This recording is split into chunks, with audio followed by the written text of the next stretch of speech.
देखा है कि Saudi being the giant in the region, अरब ममालिक में अगर देखा जाए तो बाकी अरब ममालिक they take the lead from Saudi as well. तो वो भी हमने बात कर लेते हैं। एजाज चौधरी साहब साबिक सेक्रेटरी खारजा हमारे साथ हैं। एजाज साहब, यही सवाल हम आपसे करते हैं कि हम काफ़ी देर से इस माहदे पे डिस्कशन कर रहे हैं, व्हाट लेड टू दिस, इसके क्या असरात हो सकते हैं, लेकिन इसके असरात में से क्या एक असर हम ये भी देखेंगे कि खित्ते के जो दीगर मशरिक़ वस्ता के ममालिक हैं उनके साथ भी हम इसी किस्म की किसी पार्टनरशिप या मुआहदे में आए? जी शुक्रिया, बिल्कुल ऐसा होगा मुझे लग रहा है। स्पेकुलेशन है लेकिन सर्कमस्टांशियल अगर एविडेंस देखें तो यही है कि आज सऊदी अरब के साथ हुआ है लेकिन खतरा तो सारे गल्फ रियासतों को है। तो मुझे लगता है कि ये इसको एक्सपेंड होता मैं देख रहा हूँ। जिस तरह होता है ना एक अलायंस बनता है नेटो स्टाइल, उस तरह का मुझे तो नजर आ रहा है कि बाकी रियासतें भी शायद इसमें शामिल होना चाहें। मैं जब ये देखता हूँ कि कतर के पास $14 बिलियन का असला पड़ा है और इन बाकी को मिला ले तो $100 बिलियन से ज्यादा का है, लेकिन इस्तेमाल करने वाला कोई इस तरीके से नहीं है।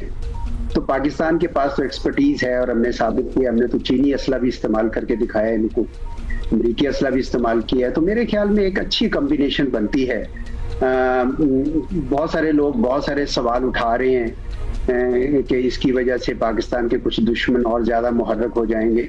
वो तो कोई भी आप काम करेंगे तो भी वो मुहर्रक हैं, यानी इसराइल तो भी एक्टिव रहा, हिंदुस्तान की पूरी मदद की।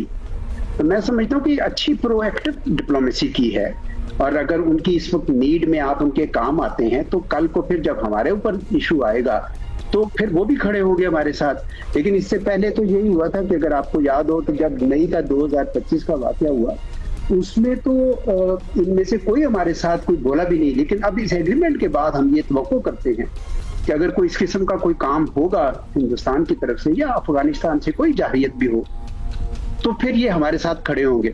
तो मुझे तो इसमें कोई अच्छी बात है मज़ाइका नजर नहीं आ रहा। और अगर ये एक्सपेंड करता है टू अदर गल्फ स्टेट्स तो भी ये अच्छा कदम होगा। जी। अच्छा, आपने ये नेटो स्टाइल अगर कोई ऐसी अलायंस हो जाता है that would be a great development as well, but we'll wait on that. मई 2025 के बाद जो हमने देखा how things turned in favour of Pakistan, मतलब वन आफ्टर द अदर हमारा फायदा ही हुआ और इंडिया जो कि अग्रेसर था उस सिलसिले में और अभी भी है उसको नुकसान उठाना पड़ा। अब ये जो लेटेस्ट मुआहदा साइन हुआ है सऊदी अरब और पाकिस्तान के बीच में, it has all of it has culminated in this कि ये एक अनप्रेसिडेंटेड चीज for Pakistan and in the region भी देखा जाए तो हुई है। आपको लगता है चौधरी साहब कि ये डिटर करेगी इजराइल को इन एनी वे या फिर even in India on our side for any misadventure, अगर for lack of a better word, कोई डिटरेंस तो इसकी कायम होगी? देखिए, दोनों पहले से आपस में जुड़े हुए थे। आफ्टर ऑल पाकिस्तान में जो ड्रोन्स आए थे 7-8 मई को वो इजरायली साख्ता ड्रोन्स थे जी। और कश्मीर के अंदर भी इसराइल और इंडिया की जो है प्लेबुक है वो चल रही थी। इसलिए मुझे तो कोई गुमान नहीं है कि इसराइल हमारे मुतालिक हमेशा कोई गलत ख्यालात रखेगा। लेकिन पाकिस्तान तने तनहा और चीन की मदद से पाकिस्तान ने अल्हम्दुलिल्लाह जारियत का मुकाबला किया। और अगर आपका ये दायरा फैल जाता है, और ये भी याद रखिए कि ये मई के बाद पाकिस्तान की एक तरफ एस्टेब्लिश हुई है क्रेडिबिलिटी, दूसरी तरफ कतर के ऊपर हमला करने के बाद उन सबको खौफ और खतरा महसूस हुआ है, और तीसरी चीज है कि अमेरिका का जो सिक्योरिटी अम्ब्रेला कमजोर होने के बाद से ये लोग चीन और रूस की तरफ भी थोड़ा थोड़ा देखने का सोच रहे थे। गोया चीन और रूस को भी इस पे ऊपर कोई मजायका नहीं होगा अगर इस किस्म का कोई अरेंजमेंट होता है। इस वक्त चूंकि बैनुल अक़वामी निज़ाम तो खत्म हो चुका है, दरमबरम हो चुका है, तो इस वक्त मिनी लैटरलिज्म का दौर है, यानी छोटे छोटे अलायंसेस बनने का दौर है।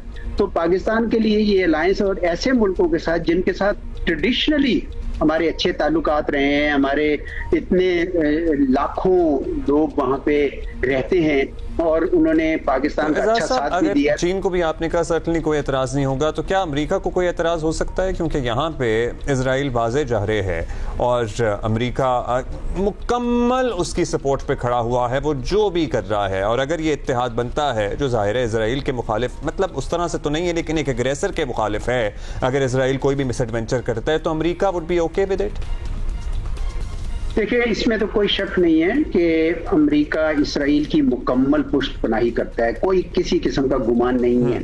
लेकिन मेरा यह ख्याल है कि इसराइल ने ये जो किया अटैक कतर पे, उससे अमेरिका की तरफ से भी थोड़ी मिसकैलकुलेशन होगी, क्योंकि इतनी बड़ी उनकी सिक्योरिटी अम्ब्रेला को भी डेंट पड़ा। मेरा नहीं ख्याल कि उन लोगों ने इसके बारे में ज्यादा सोचा या इसराइल ने उनको ज्यादा वक्त दिया, और उसकी वजह से अब शायद अमेरिका की तरफ से भी शायद सऊदी अरब ने आशीर्वाद उनकी दी हो कि जनाब हम ये करने जा रहे हैं। और अगर नहीं भी पूछा तो भी मेरे ख्याल में अमेरिका के लिए एक खासा बड़ा ये सेटबैक है कि उन्होंने अपने इसराइल को इस हद तक इजाजत दी कि उस सिक्योरिटी अम्ब्रेला को डेंट करे और उनके अपने जो ऑब्जेक्टिव्स हैं उनको मुतासर करे। बहुत शुक्रिया। That's all the time we have. Thank you so much. Ejaz Chaudhary साहब, साबिक सेक्रेटरी खारजा।